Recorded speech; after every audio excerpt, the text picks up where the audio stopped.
मत्स्यगंधेच्या जवळ गेले, तिला म्हणतात होडी इकडे आण.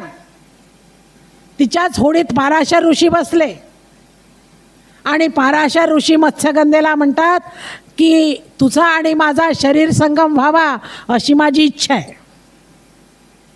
मत्स्यगंधा म्हणते पाण्यामध्ये सगळीकडे नदी होती, यमुना द्वीप होतं ते, म्हणूनच व्यासांचं नाव आलं कृष्णद्वैपायन म्हणतात व्यासांना.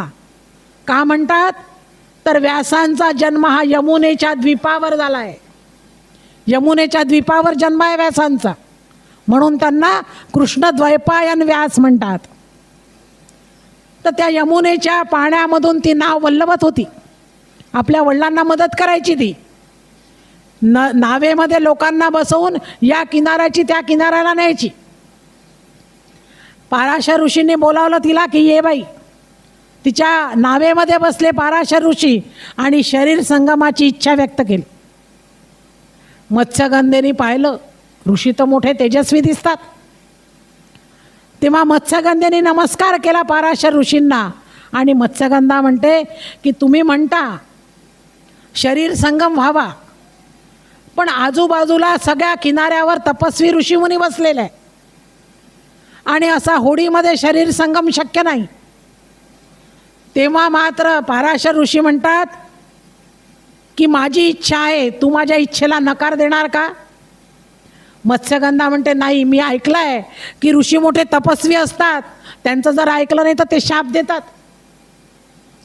ठीक आहे म्हणे, मी तयार आहे तुमच्यासोबत राहायला, शरीर संगमासाठी माझी अनुमती आहे, पण मात्र आपला हा शरीर संगम कोणीही बघू नये.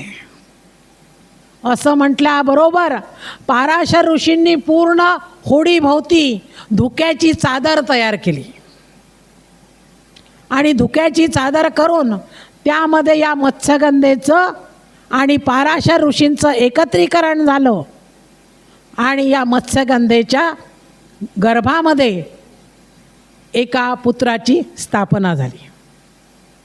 मत्स्यगंधेने आपली इच्छा पूर्ण केली.